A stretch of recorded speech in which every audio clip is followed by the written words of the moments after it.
Oke, baik. Jadi Bapak Ibu sekalian, sesuai dengan tadi apa yang disampaikan oleh Mbak Riza, di kesempatan ini saya akan mencoba untuk sharing ke Bapak Ibu sekalian berkaitan dengan modern wood dressing. Benar kita ketahui bahwa modern wood dressing ini adalah salah satu bahan balutan yang sebenarnya sudah dari dulu udah kita gunakan. Tetapi dengan seiringnya berjalan waktu, model kemasannya dan model untuk proses biar kita mudah menggunakan itu makin semakin diubah.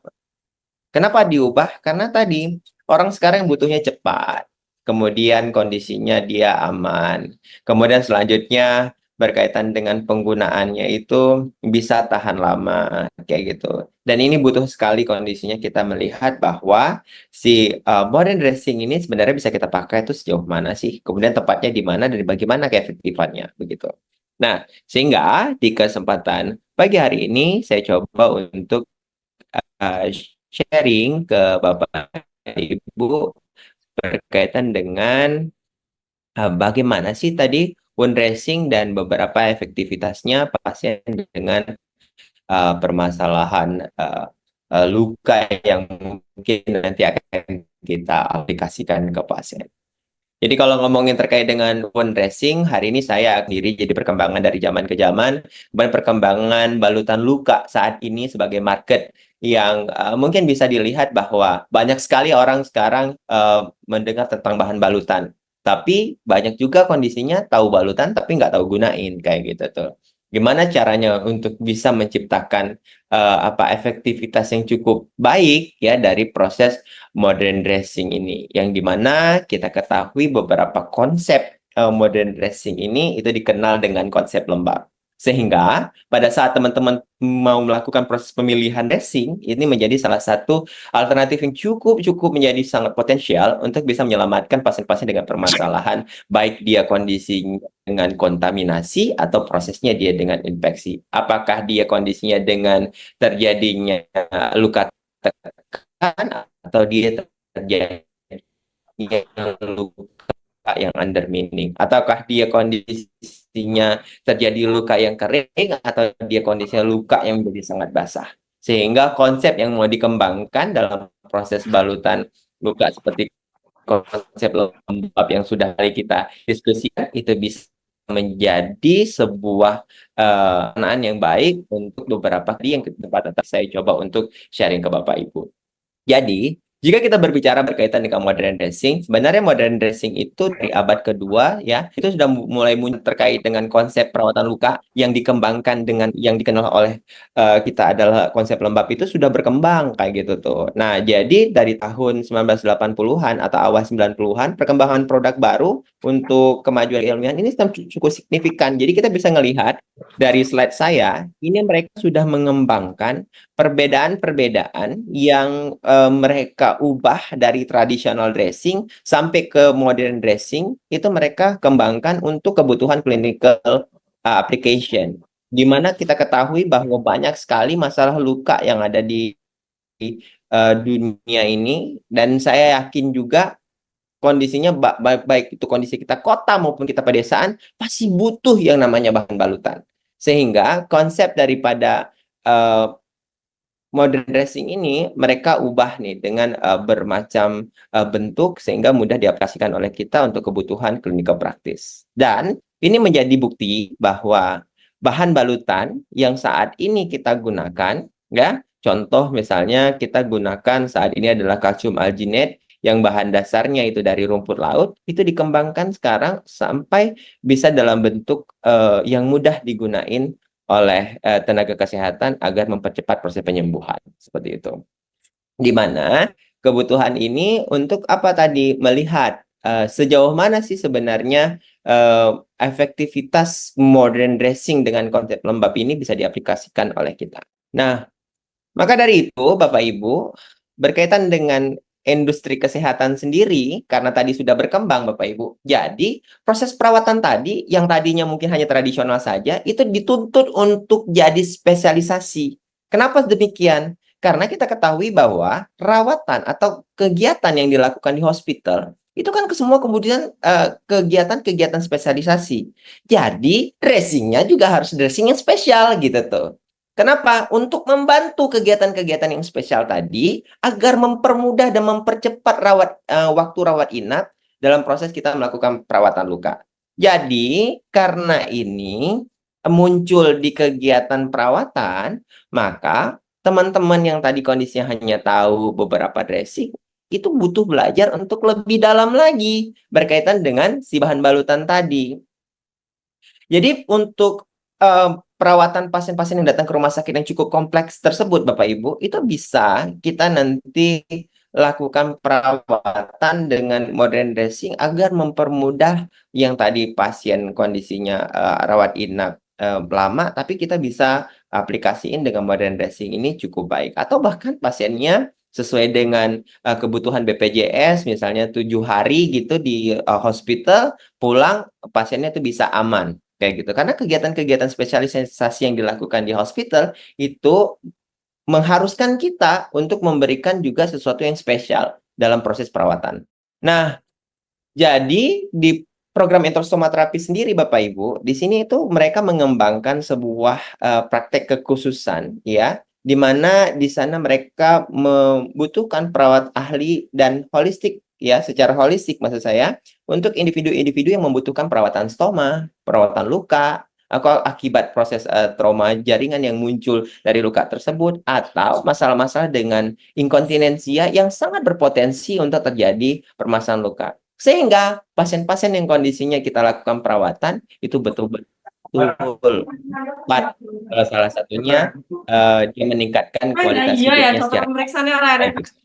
Sehingga kita butuh sekali untuk bisa jadi untuk market sendiri Bapak Ibu Asia ya, di Asia sendiri kita bisa ngelihat ya dari tahun 2019 sampai 2024 ini perkembangan ya untuk Indonesia sendiri itu eh, rata-rata penggunaan kebutuhan wound dressing itu cukup tinggi Bapak Ibu. Dikarenakan apa? Proses penyakit salah satunya diabetes di tempat kita. Nah, di mana kebutuhan ini meminta atau memang mendorong kita untuk belajar tentang si bahan balutan tadi. Karena kita ketahui bahwa persaingan pasar cukup besar di Indonesia. Sehingga rumah ibu betul mengelola secara baik. Gimana caranya ketika menggunakan si uh, dressing tadi itu bisa menurunkan inap. Kayak gitu tuh Bapak Ibu. Nah, sehingga kita harus bisa melihat apa sih dress pahami gitu. Lalutan kita bisa ngelihat Bapak Ibu yang tadinya cuma ya, sekarang mereka berkembang Bapak Ibu. Berangsur-angsur proses penggunaan teknologi. Kita ketahui pasien-pasien yang sekarang dilakukan dressing. Ada yang sekarang yang paling tinggi itu dikenal dengan growth factor. Jadi kita berikan growth factor di atas luka tersebut, itu bisa langsung dia menstimulus tumbuhnya si granulasi. Kayak gitu. Sehingga kita butuh apa? Butuh untuk bisa mengenal nih dressing mana nih yang kondisinya dia masuk dalam kategori dressing-dressing yang mampu diberikan secara langsung ke pasien yang bisa menciptakan kondisi suasana lembab dan bisa mensupport granulasi, dan mana dressing yang kondisinya tidak bisa kita berikan langsung ke luka karena dia fungsinya sebagai coverage. Jadi ini bisa kita lihat dari perkembangan perawatan luka modern yang kita lihat bahan balutan terus-menerus berkembang. Sampai mungkin saat ini teman-teman juga yang untuk melakukan proses perawatan luka di hospital, pasien-pasien dengan laparotomi itu udah nggak pakai lagi yang namanya kasa, udah langsung aja pakai yang dikenal dengan negative pressure wound therapy. Dan ini menjadi salah satu teknologi untuk wound healing agar prosesnya bisa cepat kita lakukan proses penyembuhan seperti itu. Sehingga tenaga kesehatan itu butuh dan wajib paham. Kenapa demikian saya bilang? Karena begini Bapak Ibu, dengan adanya wound dressing ini kita bisa memklasifikasiin kita tuh. Masalah kita tuh sebenarnya di mana?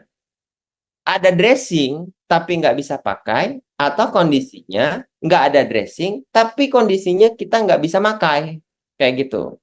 Yang ketiga adalah kondisinya ada dressing, sorrynya, maksud saya tuh nggak ada yang bisa gunain, dan nggak ada juga dressingnya. Sekarang kita ada di posisi yang mana? Nggak ada dressing, nggak ada yang bisa ngelakuin, atau ada dressing nggak bisa ngelakuin, atau uh, kondisinya dressingnya nggak ada, tapi ada yang bisa ngelakuin. Nah, itu kita posisinya di mana? Sehingga kita sebagai tenaga kesehatan itu harus betul-betul paham untuk teman-teman wajib mengembangkan keilmuannya dalam proses perawatan. Soalnya yang apa itu Karena ini cukup banyak Bapak semalam Ibu udah ya kan, perkembangan yang bisa udah kita lihat penuh di kata proses dia perawatan luka. kirim itu ya. Yang Nah, ada yang Bapak Ibu, kemarin coba lihat dari slide saya ini ya. belum Kira tanggal kalau pasien kondisinya kayak gini, butuh dressingnya apa ya? Boleh dong dicek.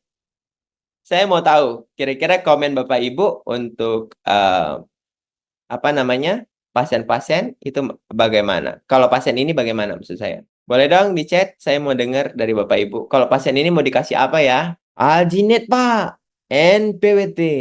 Apalagi tuh? Coba kita lihat apa yang ini. Coba Alginet. Masih hadir-hadir juga. Yang lain apalagi Bapak Ibu? Kira-kira kalau pasien kayak gini, apa kondisinya mau dipakaikan?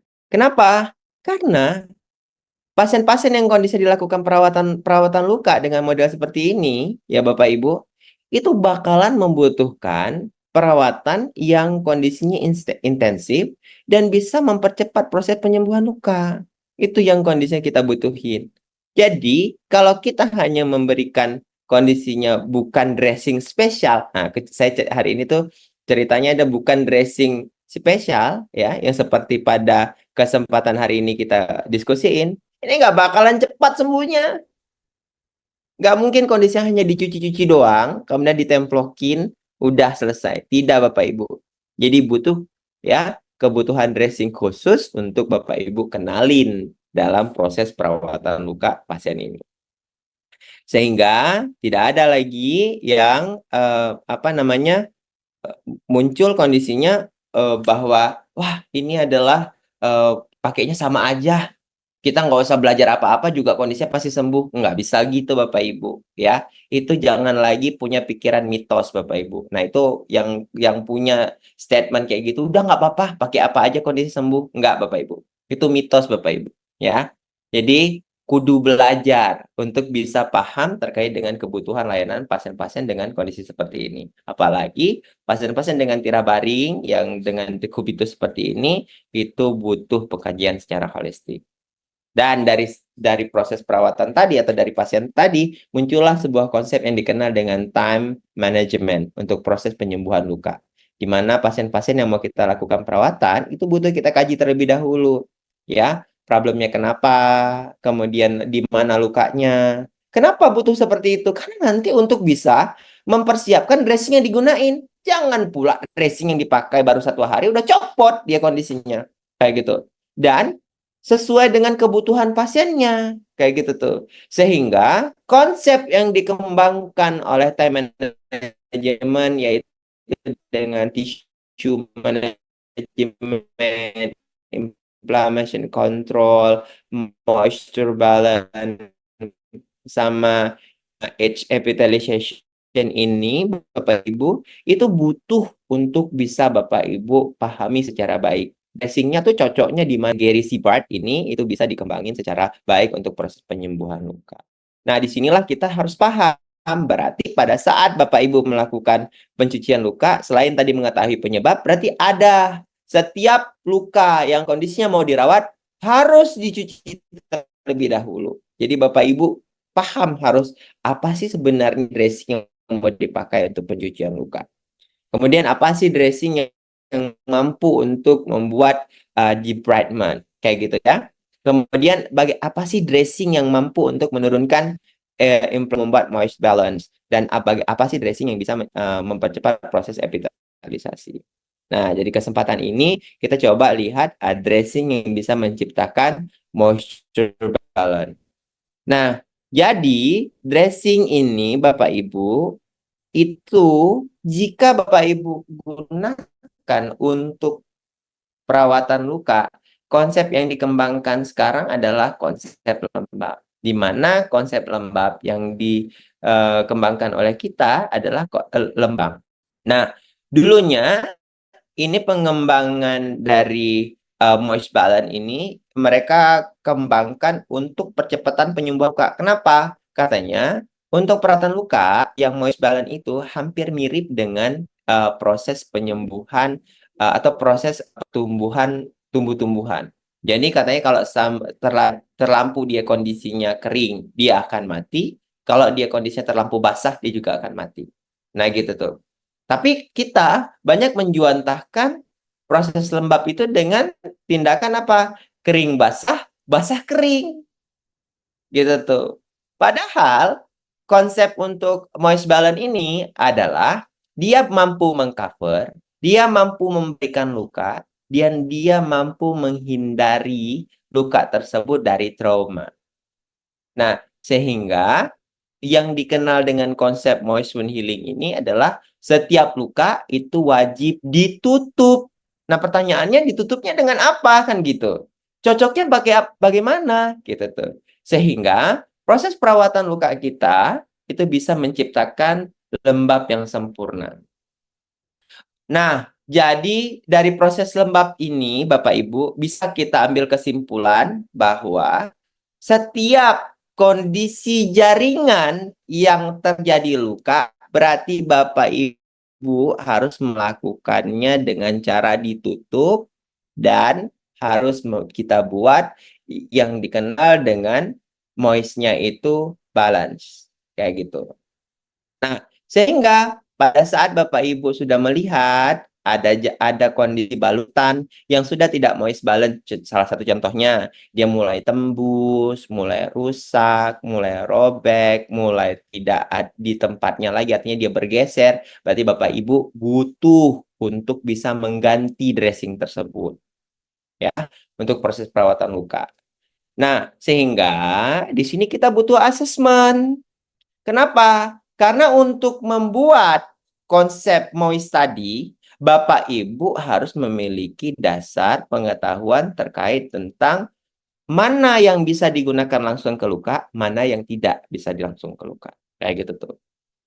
Sehingga di kebutuhan perawatan luka ini, Bapak Ibu butuh untuk mengecek. Jadi kalau seandainya ada pasien dengan luka, dia datang, munculnya dengan kategori misalnya dia tidak infeksi, tetapi dia basah, berarti Bapak Ibu harus pilih bahan-bahan balutan yang mampu mengabsorb. Kayak gitu. Ya. Kemudian kalau dia kondisinya kering, berarti Bapak Ibu butuh untuk dressing yang mampu membuat dia jadi lembab. Nah, kategori itu ada dua di proses ini. Ada yang dia dengan resiko tertekan, ada yang dia kondisinya dengan deep wound, atau dia ada undermining atau wah Bapak Ibu, atau bahkan tunneling yang Bapak Ibu lakukan proses perawatan. Nah, contoh misalnya kan terjadi growong ya, atau dia terjadi undermining di bawahnya. Nah, bagaimana caranya kita bisa mensupport si tadi untuk kondisinya tumbuh? Kenapa? Karena pada saat dia terjadi yang dikenal dengan kondisi pasien undermining ini, itu kan antara jaringan yang di bawahnya dengan jaringan di atasnya dia terpisah. Gimana cara kita satuin? Ya, itu kebutuhannya yang benar-benar harus kita pilih yang tepat. Jadi jangan sampai dressing yang digunain ya untuk kondisi perawatan luka tadi malah memisahkan lagi nih jaringannya, nggak malah dia kondisinya jadi satu gitu. Nah ini yang banyak sekali konsep-konsep yang dikembangkan di perawatan luka yang teman-teman sebut dengan tampon. Nah, kira-kira tampon tersebut masih kita gunain nggak ya? Nah, gitu tuh. Nah, ini menjadi salah satu kunci Bapak Ibu men-screening pasien-pasien yang datang. Kemudian, pasien-pasien dia dengan luka yang kita mau berikan modern dressing wound ini. Jadi kita butuhnya ngapain Bapak Ibu? Jadi kita cek sama kalau dia infeksi, apakah dia basah atau dia kering. Sehingga Bapak Ibu butuh dressing yang mampu membunuh kuman gitu. Tapi bunuh kuman ini aman digunakan pada yang basah dan aman digunakan pada yang kering. Sehingga Ini juga bisa mengkaji di dalamnya apakah dia punya resiko pressure atau tekan tadi, atau dia kondisinya ada undermining. Sehingga pasien-pasien yang kondisinya diberikan bahan balutan tadi itu dapat ya efektivitas terapeutik yang baik untuk proses perawatan luka. Kayak gitu tuh. Jadi kita nggak lagi tumpuk-tumpuk dong gitu ya. Jadi Bapak Ibu biasanya aku sebut seperti sandwich. Jadi kalau misalnya sandwich ditumpuk-tumpuk enak bisa dimakan. Kalau misalnya dressing yang ada kondisinya beban apa dana habis ya, pasien pusing nggak sembuh-sembuh, perawatnya juga pusing, dokternya apalagi prosesnya gitu ya. Sehingga butuh untuk kita lakukan sebaik mungkin pada saat Bapak Ibu melakukan proses perawatan luka. Nah, kenapa demikian? Karena kegiatan-kegiatan untuk kondisi luka yang spesial ini Bapak Ibu, itu butuh apa? Memastikan pada saat Bapak Ibu pakai dressingnya itu dia betul-betul safety. Gitu tuh. Ingat loh. Jadi dressing yang digunakan tuh kudu safety. Jangan sampai di rumah, ya. Contoh kayak gini nih Bapak Ibu, ya. Ditutup kayak gini doang, dipenggal kayak gini nih ya, dikasih plester sana sini. Ini belum sampai rumah Bapak Ibu, ini udah pada copot ini di ruangan kayak gitu tuh. Atau dia kondisinya udah sampai di rumah udah pada copot. Sehingga kira-kira apa yang mau kita lakuin kira-kira? Bapak Ibu, mau suruh lagi baliknya pasien datang ke tempat layanan kita. Padahal pasien itu datang ke tempat kita bisa habis waktu sekitar 2 jam sendiri. Kayak gitu tuh. Nah, jadi kondisi-kondisi kayak gini yang bisa menyebabkan dia tidak menciptakan salah satunya konsep lembab dan tidak safety buat pasiennya.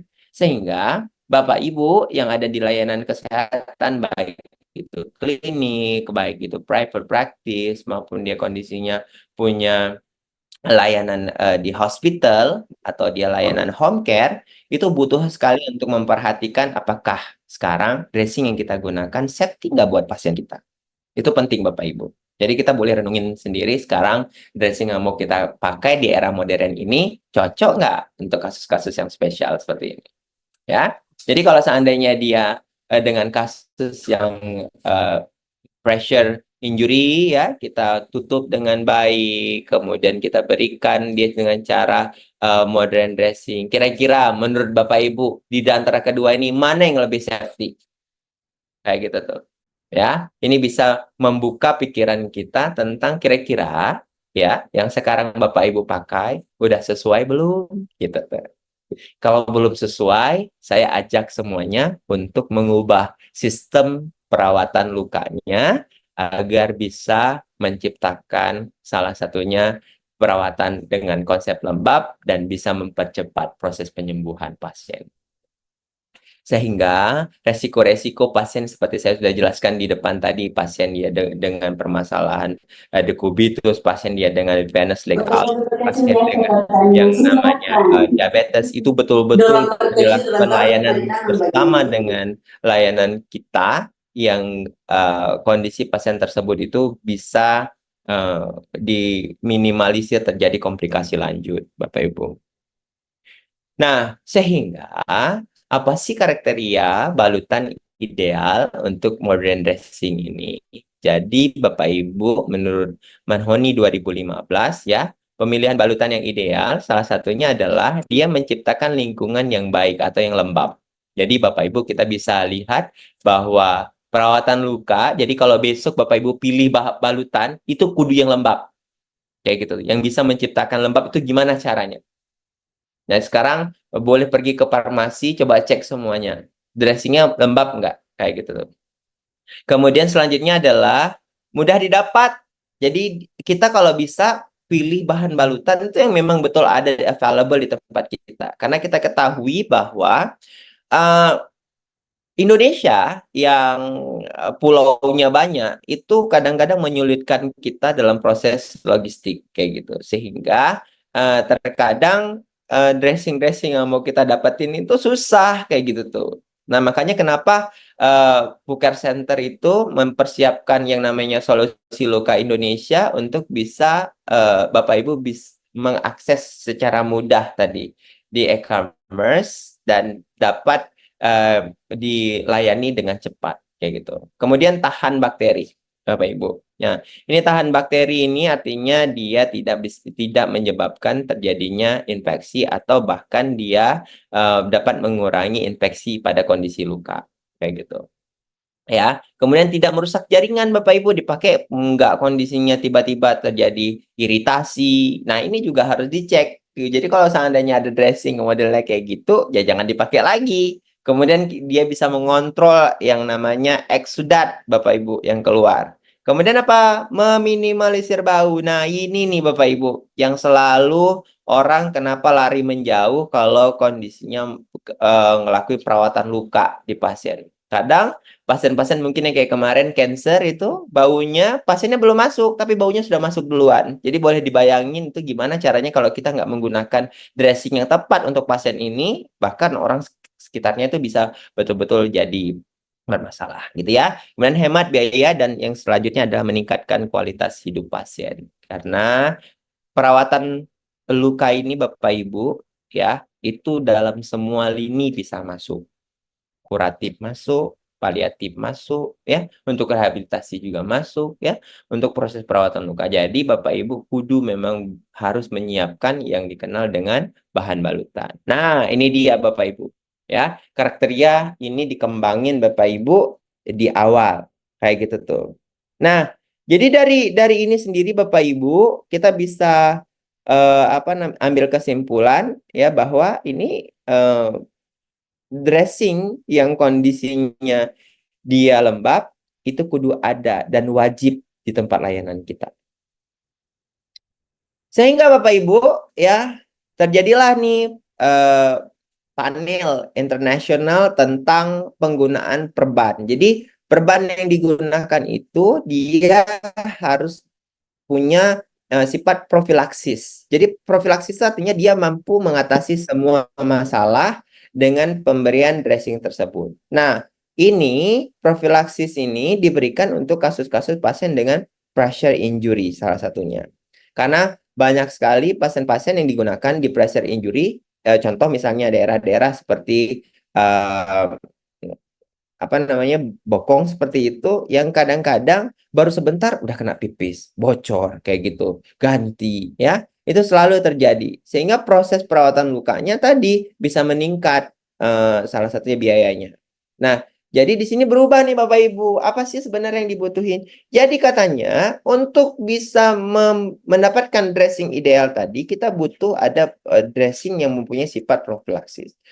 Salah satunya adalah peningkatan bukan mengganti. Jadi peningkatan ini artinya gini, penggunaan si balutan tersebut itu kalau bisa bertahannya itu lebih dari proses 3 hari kayak gitu tuh, atau bahkan minimumnya dia 3 hari. Bukan malah yang 3 hari tadi tuh selalu kita ganti setiap hari, bukan. Sebenarnya itu yang dibutuhin. Kayak gitu. Kemudian pada saat dia ditempelkan ke luka, ya dia tidak menyebabkan proses daripada tadi kulitnya makin rusak. Nah, jadi coba cek mana yang tadi ada dressing yang kita pakaikan atau plester yang kita berikan itu bisa menyebabkan terjadi iritasi pada kulit. Kemudian dia ya bisa diberikan pada kondisinya kulit yang utuh kayak gitu. Nah, ini mana dressing? Kenapa dia harus diberikan pada kulit yang utuh? Jadi, dressing ini juga bisa sebagai prevention Bapak Ibu. Jadi dia mampu untuk mencegah agar tidak terjadi trauma. Nah, kenapa demikian? Saya bilang karena hospital itu selalu menjaga pasien tersebut agar tidak terjadi pressure injury. Kayak gitu tuh. Nah, sehingga dressing-dressing yang digunakan ini itu bisa digunakan untuk kasus-kasus luka tekan juga. Kemudian ada ukuran yang sesuai. Kadang-kadang kita mau melakukan perawatan luka, kasarnya kecil-kecil semua misalnya. Tapi dressing di hospital itu pada gede-gede semuanya. Atau di private practice. Pasien yang datang karena rujukan dari hospital selalu ya. Gitu. Karena lukanya gede-gede, nggak cukup Pak untuk melakukan bandaging. Nah, ini itu kudu untuk teman-teman pahami secara baik. Ya. Kemudian kita mampu melakukan inspeksi secara teratur dengan menggunakan si dressing tersebut. Nah, salah satu jenisnya nanti yang mungkin bisa dievaluasi dan dipantau. Itu yang Bapak Ibu lihat nanti kira-kira contoh dressingnya apa ya gitu. Kemudian untuk penggantian ya perbannya sesuai dengan kebutuhan. Jadi misal rembes aja baru Bapak Ibu ganti kayak gitu. Kenapa? Karena salah satu tugas perawatan ya yang dilakukan itu harus mampu mengevaluasi dari awal dia prosesnya dibuka sampai nanti buka lagi itu kudu dia safety pasiennya.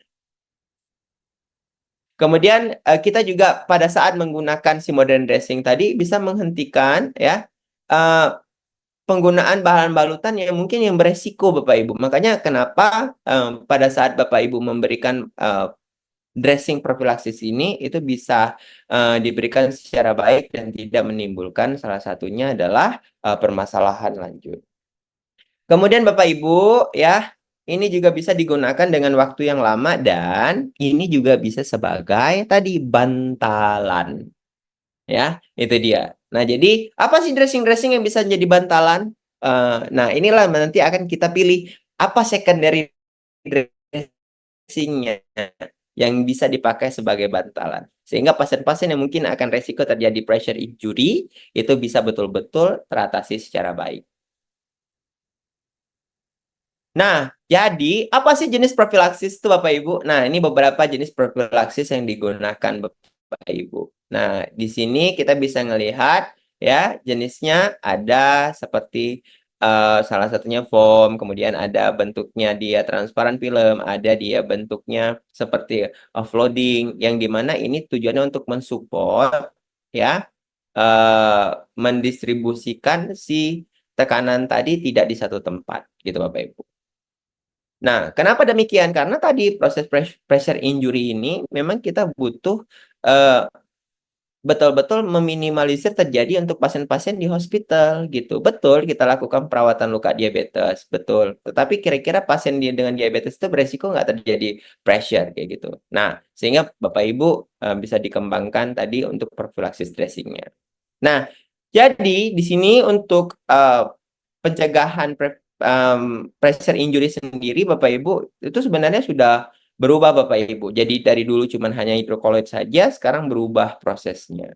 Penggunaannya itu menjadi beberapa model seperti polyurethane foam digabung dengan hidrokoloid atau hidrokoloid saja yang digunakan atau foam saja ya sampai tahun 2021. Nah, ini treatment-treatment ini itu digunakan untuk beberapa organ yang kita lakukan perawatan. Sehingga kita butuh banget paham secara baik mana sih dressingnya. Kemudian selanjutnya 2012 itu berubah Bapak Ibu. Semua rata-rata dressing modern yang kita pakai itu semua rata-rata dicampur dengan silikon. Kenapa dicampur dengan silikon? Karena silikon salah satu dressing yang dia punya manfaat tidak menyebabkan terjadinya trauma. Jadi sampai sekarang pun prosesnya berkembang Bapak Ibu ya dari foam silikon untuk sacrum, kemudian foam silikon untuk shear. Nah, itu semua untuk secondary dressingnya mereka gunain yang namanya foam. Contohnya pada gambar saya ini.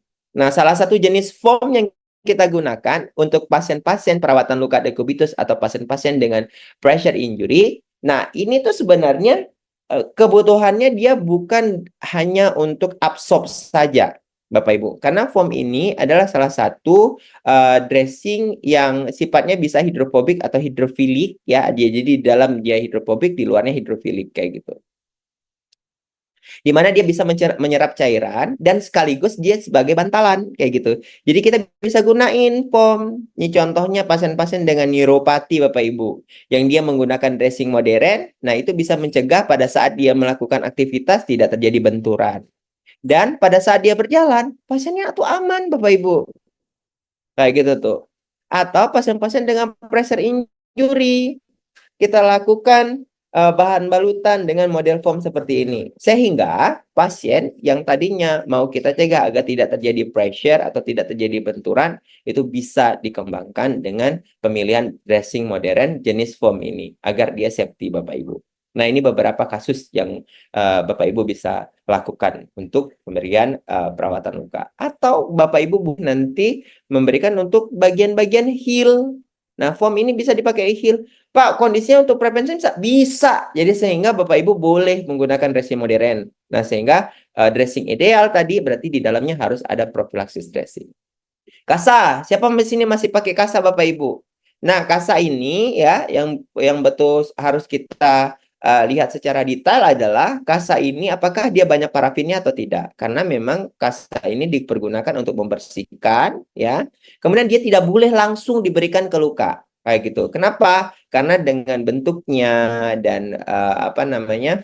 eh, model si kasa ini itu memang tidak aman digunakan langsung pada luka. Sehingga kenapa sekarang banyak sekali kasa yang digunakan langsung ke luka itu menyebabkan terjadi perlengketan. Sehingga apa? Bisa banyak muncul pendarahan pada saat Bapak Ibu melakukan kegiatan perawatan luka. Dan saya pikir yang pusing tuh bukan hanya yang rawat dengan kasa atau yang dirawat dengan kasa juga pusing tuh. Gimana caranya ini kondisinya biar betul-betul terbungkus secara baik ya agar dia tidak terjadi proses trauma kembali gitu tuh. Makanya sekarang kasa itu tidak pernah digunakan langsung ke kondisi luka. Selanjutnya ada transparent film. Ini tadi saya bilang ya. Jadi dressing yang mampu mengevaluasi kondisi masalah luka. Jadi yang menggunakan transparent film ini itu dia kita bisa evaluasi ini kira-kira cairannya sudah banyak belum? Kenapa? Karena transparan ini karena namanya juga transparan, dia bisa dilihat langsung dengan transparan ini digunakan sebagai secondary dressing. Nah, jadi tujuannya adalah untuk apa? Karena dia ini anti air, Bapak Ibu. Jadi kalau Bapak Ibu mau boleh pakai ke pasien yang mau melakukan aktivitas salah satu misal mandi atau apa, itu tidak akan menyebabkan terjadi kontaminasi atau proses si cairannya bisa tembus ke sana, ya. Jadi cukup aman kalau Bapak Ibu gunakan kasus-kasus pasien-pasien dengan apa proses yang dekat dengan produktivitas contoh misalnya anus, misalnya dia di telinga, atau dia misalnya dekat dengan bagian-bagian lubang yang untuk mengeluarkan, misalnya kayak ada pasien dengan abses mandibula kayak gitu, teman-teman aman menggunakan agar dia tidak terjadi kontaminasi, ya. Dan dia cukup apa namanya cukup mudah untuk kita lakukan proses pembukaan. Nah, jadi aplikasinya kayak gini, boleh Bapak Ibu kasih nanti ada primary dressingnya, ya.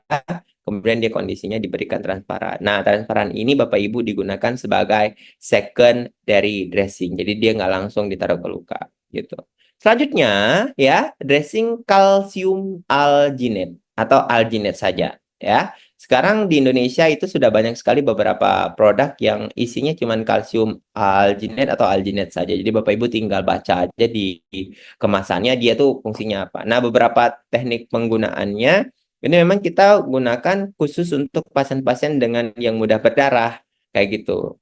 Karena kalsium ini dapat menghentikan pendarahan sedangkan alginate-nya mampu mengabsorb salah satunya cairannya sehingga dia optimal secara baik untuk menciptakan suasana lembab. Nah, ini bahan dasarnya dia dari rumput laut. Nah, ini beberapa kasus ya yang kita gunakan. Salah satunya pasien dengan diabetes dan pasien dengan cancer. Nah, ini boleh digunain. Kayak gitu. Oke. Selanjutnya ada hydrocolloid. Nah, ini pasien-pasien yang selulitis nih Bapak Ibu, kita bisa gunakan salah satunya ada contoh ya hidrocolloid. Jadi hidrocolloidnya ya ini bisa menciptakan salah satu efek moist ya untuk menurunkan eritema di tepi-tepi luka. Jadi ini teman Bapak Ibu itu bisa nanti kalau seandainya mau melakukan perawatan luka, nih pasien-pasien dengan sulitis, jadi ini boleh dikasih yang namanya hydrocolloid samping-sampingnya, kemudian tengahnya boleh kita kasih hydrogel atau kita boleh kasih zinc cream, kemudian kita lakukan penutupan 3 hari. Ini kunjungan ke 3 selanjutnya dia terjadi proses apa ya healing secara baik. Nah, ini kalau seandainya dia gagal, Bapak Ibu pada saat dilakukan perawatan luka, diberikan nih perawatan luka kering, apa yang akan terjadi? Nah, ini infeksinya nih, ini terlihat nih, ya, itu akan menjalar nih Bapak Ibu. Makanya kita selalu buat pattern, ya, apakah infeksinya turun atau tidak. Jadi setelah diberikan yang namanya modern dressing, kita evaluasi setelah kunjungan kedua, dia terjadi penurunan eritema yang cukup signifikan, ya, untuk kasus-kasus pasien dengan solitis seperti itu Bapak Ibu. Atau Bapak Ibu mau ngangkat jaringan mati, boleh langsung kondisinya berikan primary dressing, kemudian berikan si hydrocolloid atasnya. Nah, ini beberapa aplikasinya. Oke, selanjutnya ada chitosan. Nah, chitosan ini ya yang seperti kita sudah jelasin, pasien ini dengan kebutuhan perawatan yang infeksi ya, atau kita bisa mensupport granulasi, dan dia bisa juga untuk membunuh jamur. Nah, itu dia Bapak Ibu. Nah, di mana kita sering lihat pasien-pasien dengan tendon yang kondisi terbuka kayak gini nih, Bapak Ibu, itu biasanya, Pak, kenapa kondisinya dikasih dressing malah makin lisis semuanya? Nah, ini harus Bapak Ibu pahami, ya, dressing-dressing yang digunakan itu bisa nggak menciptakan dengan baik si granulasinya. Karena chitosan ini kenapa digunakan? Karena dia bisa menciptakan salah satunya granulasi. Nah, ini bisa kita lihat ya, dengan cara dia akan melisiskan bagian-bagian yang kondisinya tidak dibutuhkan sama tubuh, kemudian dia bisa mudah untuk mengangkat granulasi. Sehingga tendonnya nggak banyak hilang, dan pertumbuhan granulasi, epitelisasi bisa berkembang dengan baik. Kayak gitu Bapak Ibu. Ini yang kita butuhin pada saat Bapak Ibu melakukan perawatan luka secara baik untuk pasien-pasien dengan kondisi apa namanya, banyaknya jaringan mati seperti ini dan tendon expose, benar kayak gitu. Nah, jadi boleh gunain si chitosan ini Bapak Ibu. Selanjutnya kolagen ya. Siapa di sini yang kondisinya sudah pernah pakai kolagen? Jadi kolagen ini adalah salah satu sintesa yang cukup baik untuk pasien-pasien dengan perlambatan terjadinya granulasi. Jadi kalau kita mau butuh penutupan dengan cepat ya, contohnya kayak gini nih, ada luka kayak gini ya. Kita butuh untuk buat dia granulasinya cepat naik. Bapak Ibu boleh kasih kolagen seperti ini ya. Kemudian kita bisa lihat hasilnya. Nih, ini salah satu proses kolagen, dan kolagen ini Bapak Ibu ya, kalau udah dipakaikan, kalau udah dibuka ya langsung dipakaikan. Kenapa? Karena kalau dia udah kena angin kayak gitu, dia akan efektivitasnya akan kurang gitu. Jadi ini pasien-pasien misalnya ada undermining kayak gitu ya, atau tunneling yang kita butuh percepatan penyembuhan granulasinya, teman-teman bisa support menggunakan kolagen, prosesnya gitu. Oke, selanjutnya ada kadexomer iodine. Nah, ini beberapa penggunaan kadexomer iodine, Bapak Ibu, ya. Kita bisa lihat, nah ini pasiennya, ya. Kita lihat di awal, ini pasien venous leg ulcer yang infeksi. Oke, kita gunakan hidrokoloid untuk menurunkan inflamasinya, Bapak Ibu. Oke, dan ini proses hasil akhir untuk perawatan luka pasiennya. Jadi kita bisa melihat proses si granulasi bisa bertumbuh secara baik. Atau selanjutnya penggunaan silver dressing. Ini pasien ya, kita lakukan ini di awal pasiennya kunjungannya. Kemudian dilakukan perawatan, ini kita lakukan otolisis, dia terangkat semuanya. Kemudian kita pasang si silver dressing. Makin lama dia berprogres sampai terjadi penyembuhan luka. Kayak gitu Bapak Ibu. Dan ini sebagai premeditasi. Dan pencucian luka di sini banyak sekali Bapak Ibu. Nah, untuk pencucian luka yang direkomendasikan Bapak Ibu, ini boleh menggunakan Nomosaline ya. Kemudian menggunakan yang namanya PHMB, Oktadin, HOCl, itu boleh digunakan Bapak Ibu untuk proses pencucian luka. Nah, ini beberapa ya Bapak Ibu apa namanya, algoritma yang Bapak Ibu bisa gunakan. Jadi, kalau seandainya ada pasien kondisinya kayak gini, nekrosis Bapak Ibu, yang dia eksudatnya low, Bapak Ibu boleh pakai transparan film, atau boleh Bapak Ibu pakaikan apa namanya, foam kalau dia terjadi pressure injury ya. Kemudian Bapak Ibu di sini bisa gunakan yang namanya hidrogel, atau boleh menggunakan si metcopazin, dan seterusnya Bapak Ibu untuk penggunaan si modern dressing. Di sini ada granulasi ya, ada slough, ada epitelisasi. Nah, boleh dipakai nggak? Boleh, karena tujuannya sebagai prevention agar tidak terjadi permasalahan infeksi yang berlanjut. Gitu. Nah, ini beberapa clinical base Bapak Ibu yang kita lakukan untuk pasien. Nah, salah satunya adalah pasien dengan pressure injury Jadi ini pasien dengan stroke ya. Kemudian 2 bulan muncul luka lecet dengan tirah baring. Di rumahnya tuh dipasangin dengan betadin. Jadi kita bisa ngelihat ini betadin. Kemudian ditempel-tempel. Cuma dikasih kasa Bapak Ibu. Ini di awal. Kemudian kita lakukan proses perawatan. Apa sih perawatan yang dibutuhkan? Nah, perawatan yang dibutuhkan di sini kita lakukan tadi time management, TIME. Jadi untuk di moisture balance-nya itu kita menggunakan untuk autolisis ya kita pakaikan yang namanya metcovazin di sini atau tadi citosan. Kemudian kita gunain dia menggunakan offloading ya kita pakaikan foam nih Bapak Ibu, nih foamnya ya. Untuk di awal kalau seandainya dia mudah berdarah boleh pakaikan kalsium alginate. Kemudian kita tutup pakai diapers. Modelnya kayak gitu. Jadi nanti kenapa pakai diapers? Karena diapers ini sebagai alternatif aja Bapak Ibu. Jadi pada saat kondisinya dia basah, dia kenanya langsung diapers, nggak langsung ke si apa namanya foam tadi, sehingga mudah untuk Bapak Ibu lakukan proses perawatan luka secara baik gitu. Nah, ini dia hasil akhirnya kita bisa lihat tadi ya. Atau pasien-pasien yang kondisinya tuh Bapak Ibu dia mudah banget untuk copot. Pak, kenapa nih saya pakai misalnya hidrokolitnya copot? Nah, boleh nanti kasih dulu namanya transparan film tapi modelnya spray untuk memperkuat dia lengket ke dalam kulit kayak gitu. Ya, ini beberapa tekniknya kita lakuin ya. Dan si foam tadi digunakan sebagai offloading agar tidak terjadi penekanan. Nah, ini beberapa kasusnya. Kasus untuk perawatan luka sampai dia kondisinya healing. Ini progresnya ya yang kita lakukan secara lain. Oke, thank you very much. Ini dia untuk sesi saya. Saya kembalikan ke Mbak Riza.